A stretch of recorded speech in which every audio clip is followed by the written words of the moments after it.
on your time. me in the direction that, Sure. I mean, I don't know what you want to Okay, discuss. I'll just ask you a few questions. Sure, go ahead. And obviously, much of it deals with the past and what it was.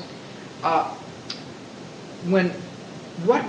interviewed Paul McCartney, and he talked about writing songs with John, and then when that combination broke up, it was impossible for him to replace it. What did he miss about being with the Beatles? Was it interplay, songwriting? What was it, if anything? Well, for John it was like a divorce, and I think that he was feeling very good about it, as if a big weight was off him. But at the same time, he was very proud of the group. He felt that there was not a group that would be compared to their group. And also, he had an extremely high opinion about each one of them, which might be surprising. I mean, he used to say, well, they're very sort of intelligent kids, you know. The fact that they come from Liverpool, you think, but you think they wouldn't understand these things. They do, that sort of attitude. He was always protective of them in that sense. I don't really think he had voiced anything that he really missed about the Beatles. Maybe that was because I was the other party that he got the divorce for, or whatever.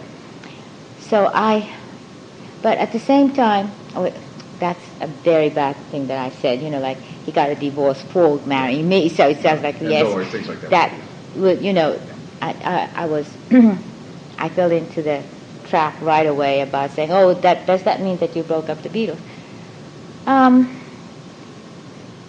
I didn't break up the Beatles. The Beatles were getting very independent. Each one of them were getting very independent. And John, in fact, was not the first one who wanted to leave the Beatles. Ringo one night with Maureen came to John and me and sort of said, well, he wants to leave. And also George was the next. And then John. Yeah. Paul was the only one who was trying to hold the Beatles together. But then again, the other three felt that Paul was trying to hold the Beatles together as his band. They were getting to be like Paul's band, which they didn't like. So there was an incredible period of unpleasantness for John. So he was in fact delighted that he was out of it. I think that in a funny sort of way, I felt the weight of the breakup, because he was communicating and having an extremely intense, stimulating exchange with three very intelligent guys, very quick guys. And now he expected all that to be replaced by me.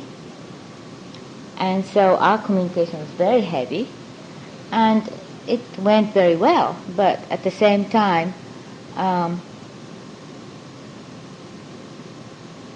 initially when we got together, that he would go to the studio and he would be playing with the other three.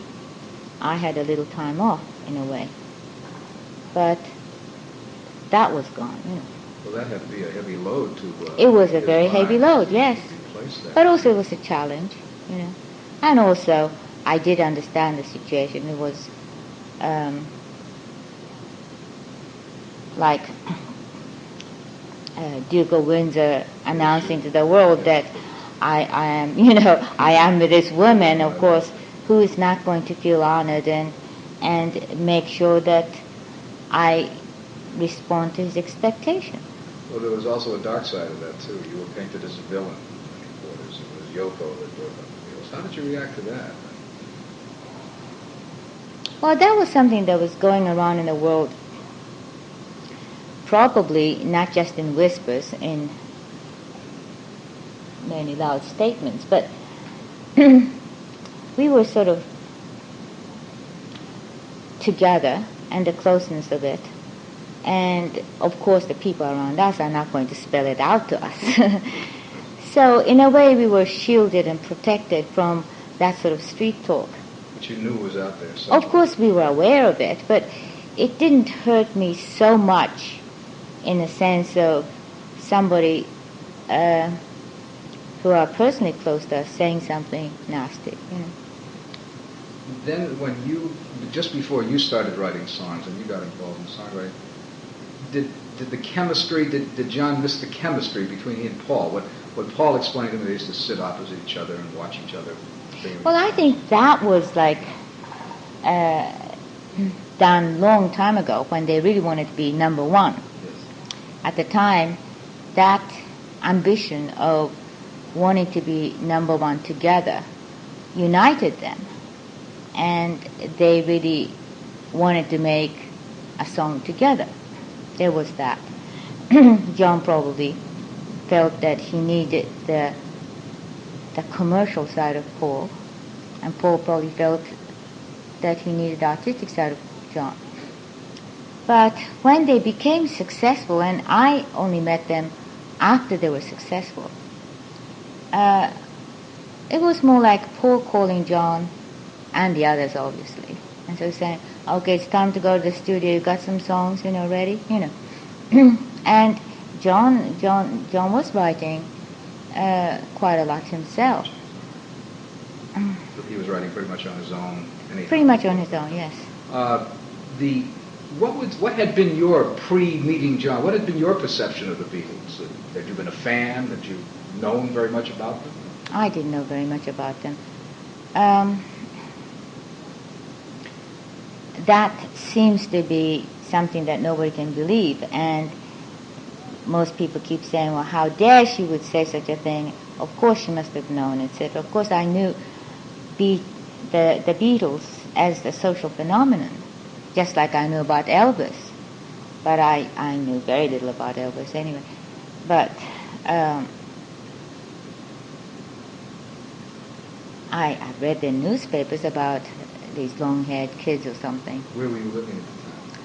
At the time, the first time I read something in the papers was in Japan. It was a very small article that said that these 4 boys with mop hair, a strange haircut, was becoming extremely popular. And then I think I just sort of scanned some article in Life magazine when I was here, I think. But that's the big famous article about the Beatles in Life magazine. I just know that I didn't read it thoroughly or anything. It's just there was something about Brian Epstein, a clever guy who made this group happen, and one of them were supposed to be very intelligent or something, and that was John. That was John. Yeah. You've probably told it a lot of times, but it comes out different a lot of ways, too. How did you meet? I mean, that's such a trite question, but...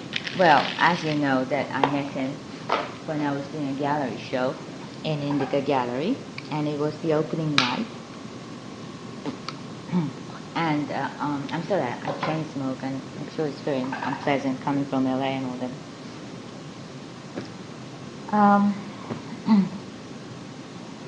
And it was about an hour before the opening, and I was very busy trying to make sure that everything was all right. It was an hour before the opening in the gallery, to me, was like an hour before going on stage.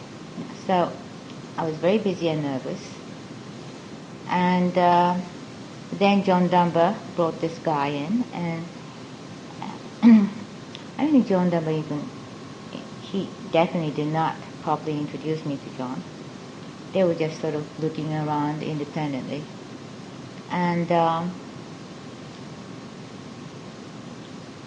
then John asked me a question about one of the paintings, and if he could hammer a nail in. And I just sort of said, no, please don't, because before the opening, and I don't want any nails in there. And John Dunbar was sort of saying, what a drag or something. So I said, oh, okay, well then, pay me 5 shillings and you can. And that was just a ritual. I mean, it's not like I needed the 5 shillings. It was just on principle. I thought my paintings, because they were statements, very conceptual, and there was no way of selling it. So about a month before that, I was thinking, maybe the next show I would sort of ask people to pay for what they do to my paintings.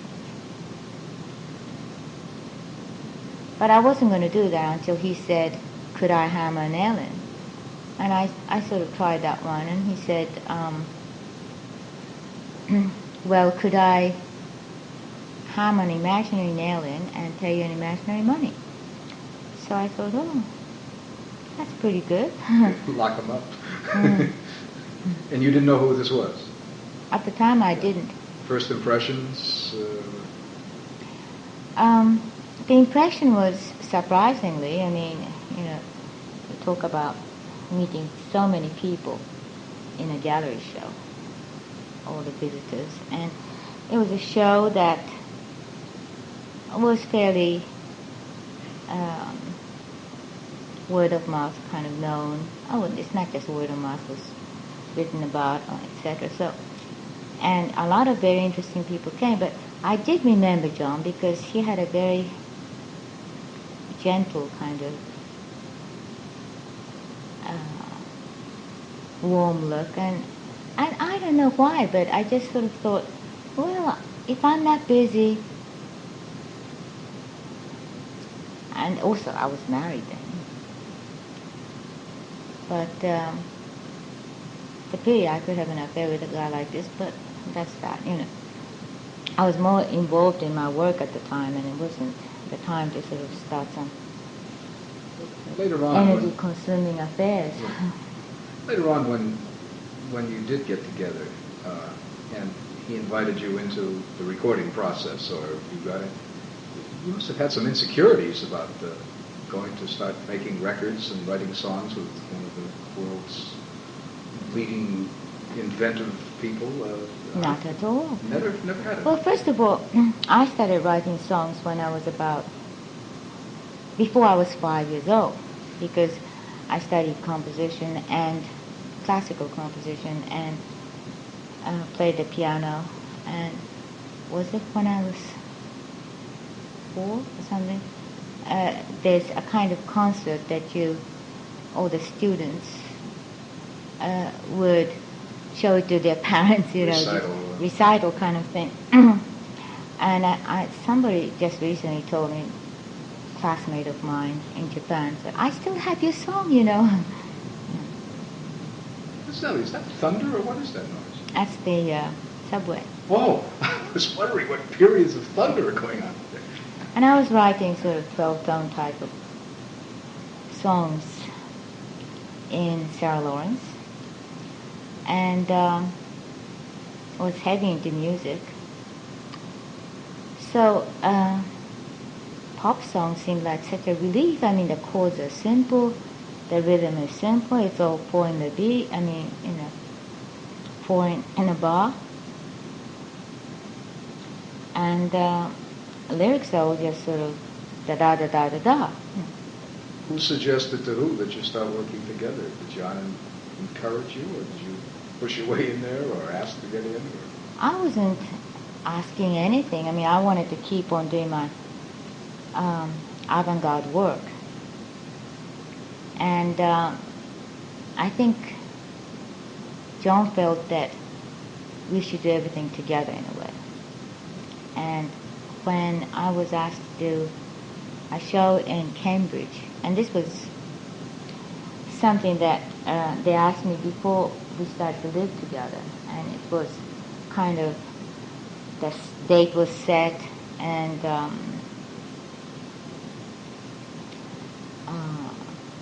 Cambridge was expecting me to come and all that. And since we started to live together, I said, well, maybe I should cancel it, because John didn't like the idea of me going out somewhere alone. And he said, no, you don't have to cancel it. Just tell them that you're coming with a band. So I said that on the phone. And turns out that John was the band, you know. So he wanted to do everything all the way together.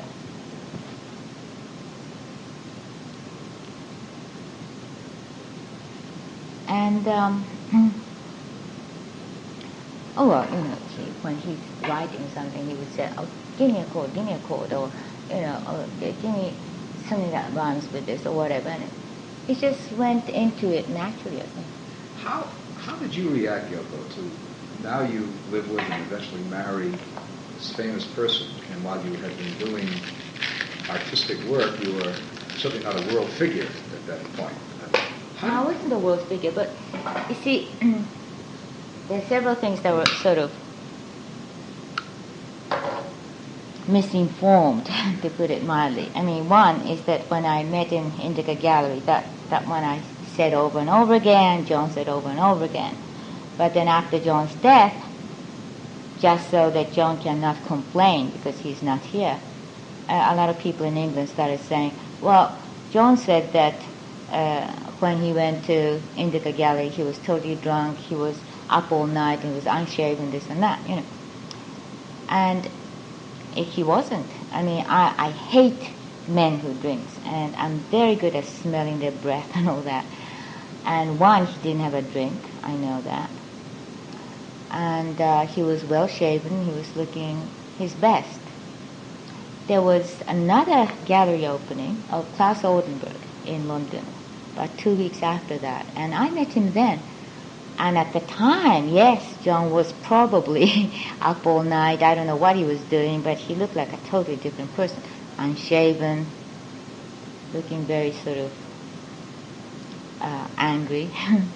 And I just was amazed that this was the person I met in the Indica Gallery.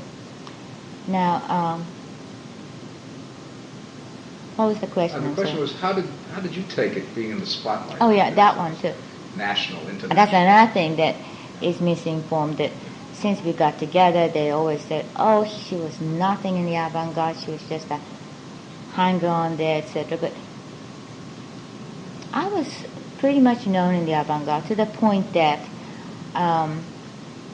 Gustav Metzger in London, when he did this Destruction in Art Symposium, he invited me there as a guest artist, and he invited several artists from other countries as well. But I, myself, in my own way, was coming to a point where I was feeling that I explored all the things that I could explore in the avant-garde world. And the initial excitement of really exploring the uncharted land kind of feeling in the experimental art was over for me. And I was looking for something else. And also, in London, I made the Bottoms film or whatever, and that was just blown out of proportion. All my other delicate works, nobody remembered, and it was just Bottoms film, you know. And every day was talked about in the newspaper, etc. I mean, in fact, in a way, I was kind of ostracized by the avant-garde world by then because I was getting too famous for a serious artist, so to speak. But I wasn't famous enough for the Lennon League, I suppose, the Beatles and that league. That's it. So I was like in the middle, hanging in the middle. You had success, certainly recognized in your own work. But now the Daily Mirror and the Sun and the New York Post, and that kind of press was something that had to be very difficult. They dogged you all over the place. I don't know. I just took it like an event, like a happening, you know. And the fact that I was able to do that was because I was with John, and we had a very interesting, exciting, and beautiful experience together. And each day was a different experience, and it was like I was busy taking in all these experiences and information that I was not exposed to before. And part of me was like, well, all artists are like that, but I mean, there's a side, there's a writer's side or something that was observing all that, I'm thinking, it's interesting, yeah. How was it when you first heard your music on the radio and realized people were buying something, even though you had been doing it for a long time? You're not up on the charts with some of those songs. How was that? Was that great satisfaction, or took that in stride? Not really, because obviously it was there because of John. Right. And also the songs that I was writing, yes, in my own way, I did try to put some poetry in there, etc., but part of me still was thinking, oh yeah, well, this is not like the complex 12-tone stuff that I was writing. It was more simple kind of thing. And there was still that sort of artistic snobbery in me that was saying, okay, well, this is, one of those. But then I started to realize what you can do with a song. You can really communicate with people on that level, and it had its power, etc. Well, in other words, for me to learn the power of pop song was, it's hard. It happened slowly, and I'm very glad that I experienced all that, because if I hadn't met John, what I would have ended up being was one of those sort of artsy ladies, in a tea party or something. Patroness of the arts. It may not be patrons of art. You keep thinking of me as, somebody who's in a position of Mrs. Lennon rather than an artist, Yoko Ono. But yes, I was an artist, so probably I would have been reciting my poetry to, 20 people in a living room or something, And, I was more than that already when I met John, but still, there was that preciousness about gallery shows and the avant-garde, classical, avant-garde music world, And that preciousness was something that I was abhorring, and so I found my place in a way. Well, the next few years, from the time you got together till 75, that was one hell of a ride. People, Plastic Ono Band, Peace In, Lion. Is much of that a blur, or do things really stick? Yeah, I suppose it's a kind of blur. The point was, unless we just felt it came very easy with us, we wouldn't have done that, Otherwise, we wouldn't have survived. It was like, it wasn't that difficult for us to just do those things, and we just did it, The Canadian experience was amazing in terms of the focus and the attention you got to the Peace Lion. I know. And that was just a theater, avant-garde theater, and a few people maybe in the New York art circle or something might have understood that. But other than that, I don't think anybody understood it. No. Did John love doing those things too? Oh, definitely. Yeah, he had to. Yeah. Do it. Then we had to deal with the album cover, the famous Tetragrammaton album cover. Oh, yeah. Well, you see, the thing is, John and I, in our own way, were sort of, each of us was suffering from mannerism in that old world that we lived in. And I think that for him to venture into other media like that was very interesting. The turmoil the turmoil seemed to be going on all the time with the drug situation, or the immigration problem here.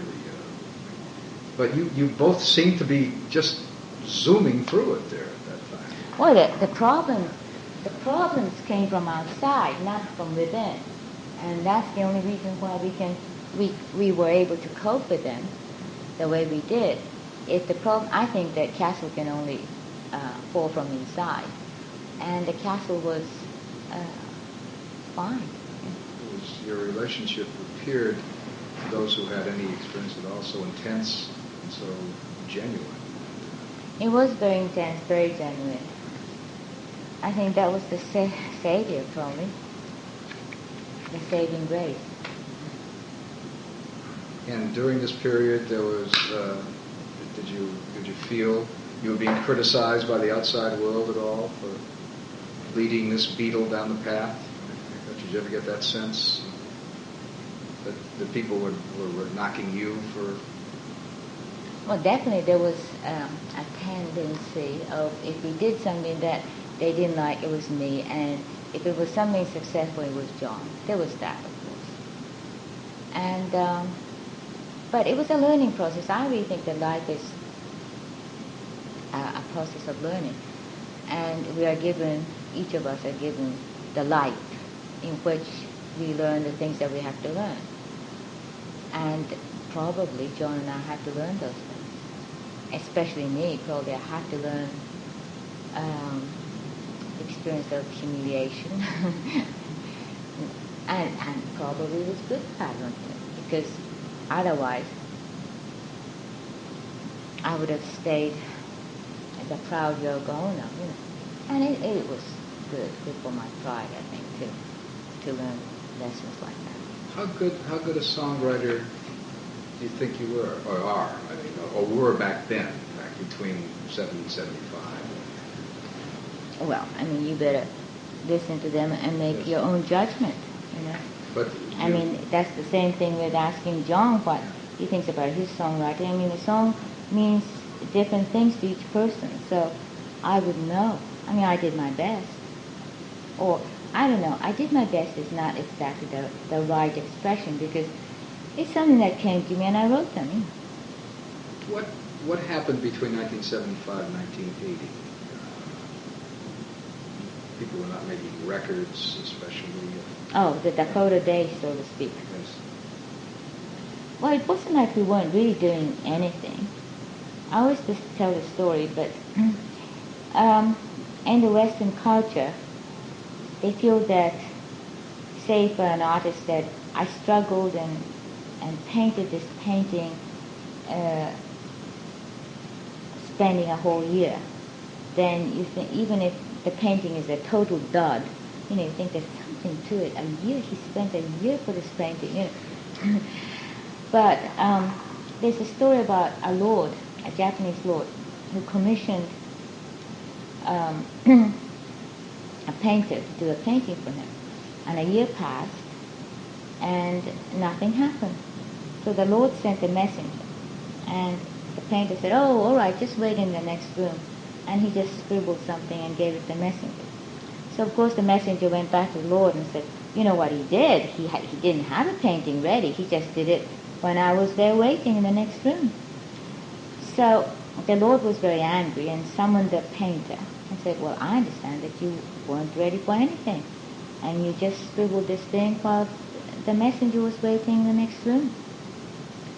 And the painter was not perturbed at all, and he said, "Well, yes, but I spent the whole year preparing for this painting."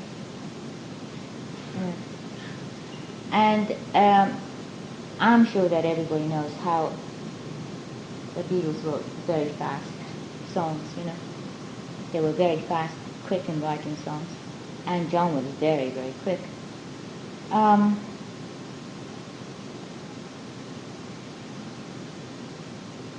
And I was too. And it was just, the fact that we were like that, the fact that we just went on doing things, as if things happen in the spur of the moment. Doesn't mean necessarily that they were bad or good. It's a way of doing things. Was there ever a chance that they were ever going to get together again? Everybody, so many people in the world were trying to put pressure on them to get together once, twice, make a record, a concert. Was there ever close to it? Well, John was adamant that he just would not want us to repeat the past. And I don't know, maybe Paul might have felt that he wanted to get together.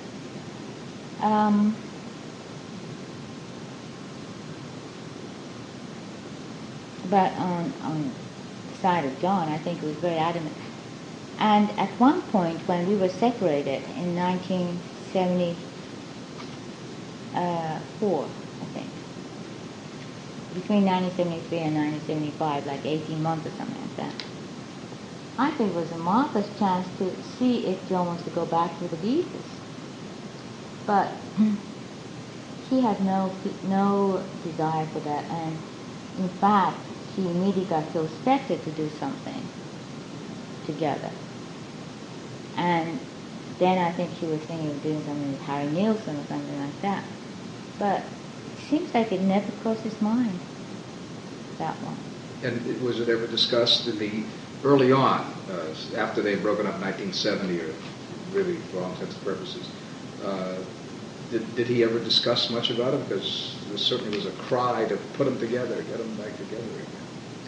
You see, I think John was right. I think John had an instinct that if the Beatles went on, and of course in the later stage of the Beatles it was very difficult anyway, and the Beatles did remember that time, that period when it was very difficult. If the Beatles went on, even logistically there was some difficulty, because in early days Paul and John wrote the songs, rather John and Paul, and George didn't write much, and Ringo especially didn't write at all. But then George started to write a lot of songs, so in the end it was like, who's going to get the space? And John was really trying to protect George and not ignore him and put as many songs of George as possible. But simply there wasn't much space for them in one album, and they can't keep on making double albums. So in a way, all three of them were sort of outgrowing the Beatles. And then Ringo was getting interested in films. And George was more interested in playing with Ravi Shankar. And in fact, I mean, that was very, very logical, because in the group, George is still George, Ringo is Ringo. But when they go outside, Ringo is the Beatle and George is the Beatle, and they're treated differently. And in fact, George did mention that to us. You know, I feel much more comfortable playing with those guys because they understand me and this and that. You know, where here I'm like treated like a backing group for Paul. And that was the kind of complaint that was expressed many times. So, in the beginning, initially, when all four of them probably were much more insecure, they were sort of compromising and just uniting to make it. And then when they made it, of course they blossomed, and each one of them became the king. So it was very difficult then to unite and do something together. Well, for those of us in the business, we pray they didn't get back together again, because it would never have been the same. Well, also, I think that John's feeling was that there was such a myth about the Beatles, and if they did get back together again, it wouldn't have been the same. And I think the other three felt that way too, slowly. Leave it alone. Later than John's understanding about it, but eventually they started to feel that way. And also,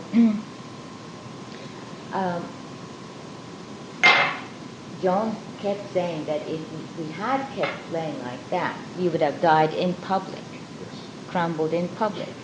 And by not doing that, the myth goes on. We became a myth, and which probably is true. It's true.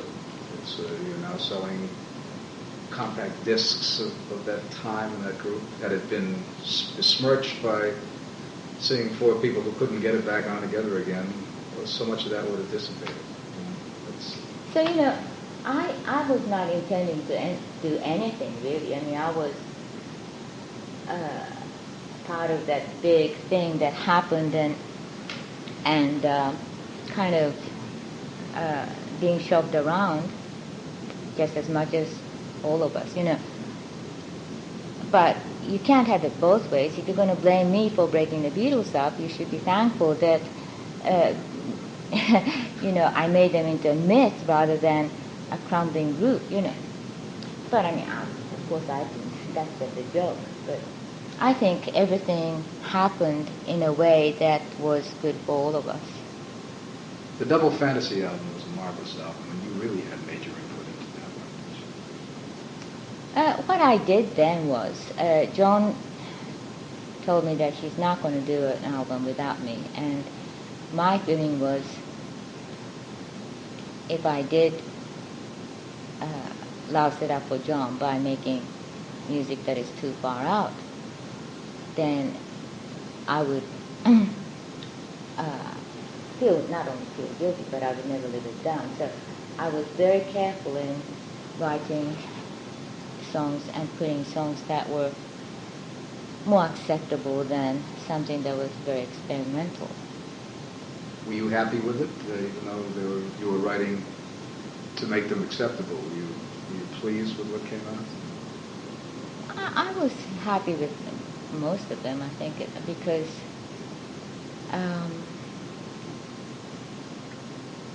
there are few things that I threw in, and it worked. Yeah, Moving On was. Is there a favorite song of yours that in there? Yeah. Of mine. Yeah. Well, I was just thinking, if it's a favorite song, for me, the favorite song is John's "I'm Losing You," because it's an incredible song. I'm just talking artistically.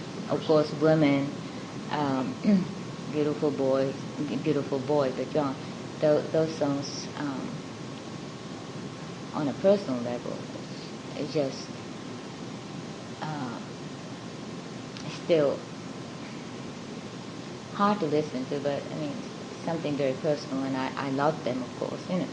But "I'm Losing You" is an incredible song, sung in a phenomenal way, I think. It's a very strong song.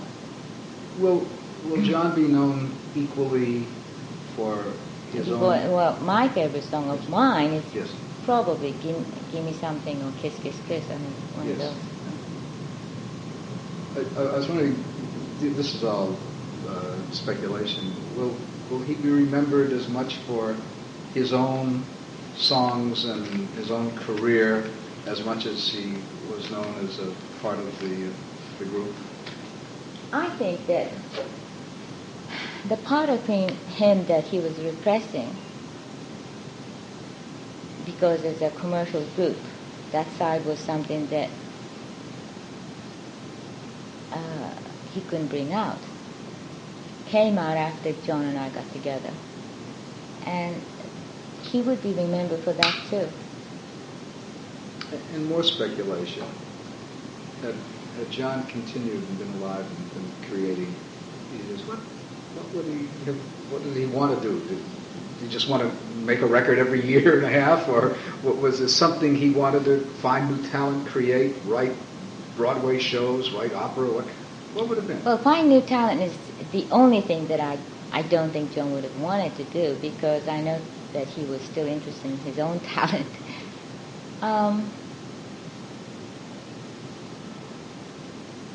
Though he was interested in production end of things, so I would never know. He might have gone into that. I think that the planning that we were doing was to go on a tour after the Double Fantasy, and also to do a musical on Broadway called Ballad of John and Yoko. Surprise, surprise. And then we were going to make a film.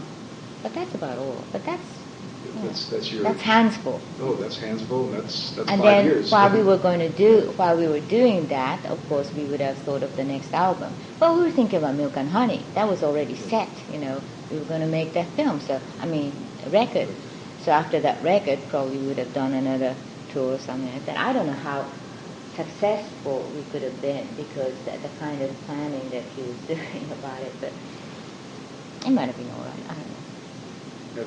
Have you retained relationships with the other three from time to time, or is it when business calls, or was there nothing there to retain?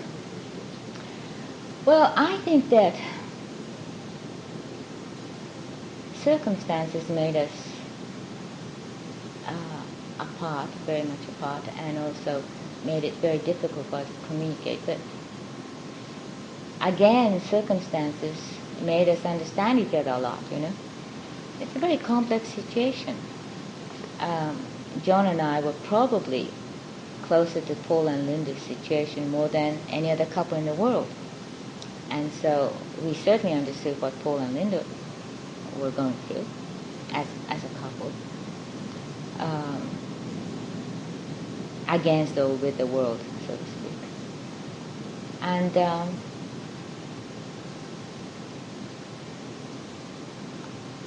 we know each other very well, you know. Is it tough being Yoko Ono?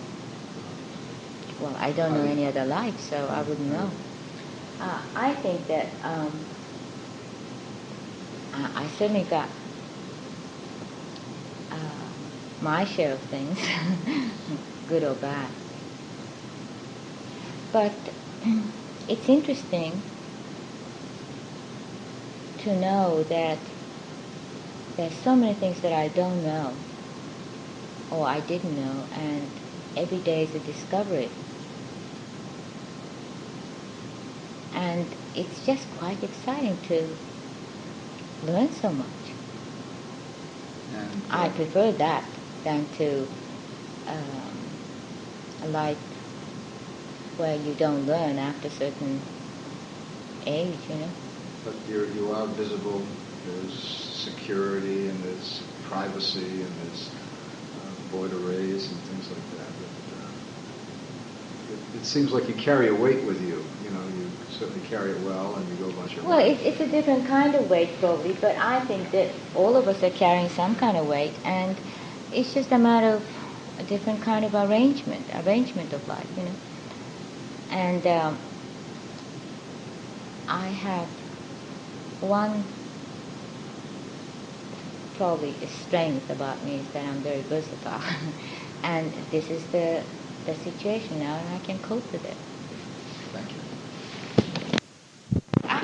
Of course, in the beginning I was doing everything.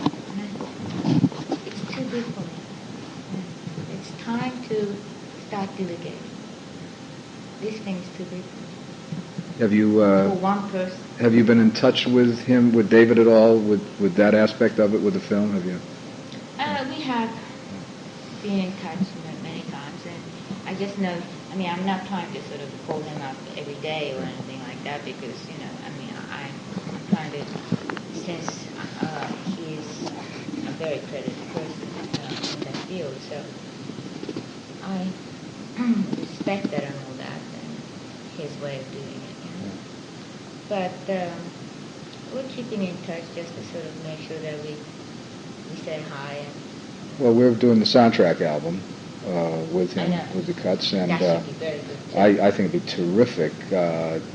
Really planning a pre-release campaign. I would love to. I'm going to use Walper himself on that. I'm going to send him around the country because he. He's coming at 1990. Yes. You know, Yeah. around then we should have a real grand thing. Oh yeah, that. You know, you. And he is really very independent, and I think, I mean, I don't know about other kids so much. Well, I do because there's friends and all that, but I think he's very caring about me, and also because of the big thing that happened to him. There was a shock and a half. And Does he remember much about it? well, he knows that he doesn't respond around. But does he remember any of the hullabaloo that went on? Was he 5 years old then or something? He does, but also it was a big thing for him because they were together 24 hours a day, and it was good. So, I mean, if it was a punishment, you know, to make him good at this, I mean, it was a very cruel punishment. You don't need that much punishment. But anyway, so he is very good, very easy to deal with. But somehow I feel like, you know, I wish he wasn't that good, you know, I mean, just he got a little messed up like a little anybody bit. else. But in his position, it's good because, first of all, he's just very vivacious and, you know, just a regular boy. But the kind of experience he had was somebody sued us for, his friend sued us for breaking a bone or fracturing a bone or something. in our garden, Oh. So then I had to tell him, you see, this is what happens, so you have to be careful. So he wasn't there at the time. Yeah. So he has to be careful, and that shows. Well, The time will come where I can. This is not the time. could you ever be married again? I mean, that's just a personal. I mean, you expect to know the complexity of Apple McLean and Lennon's estate, in England and here, and it's just nobody can prevent the situation.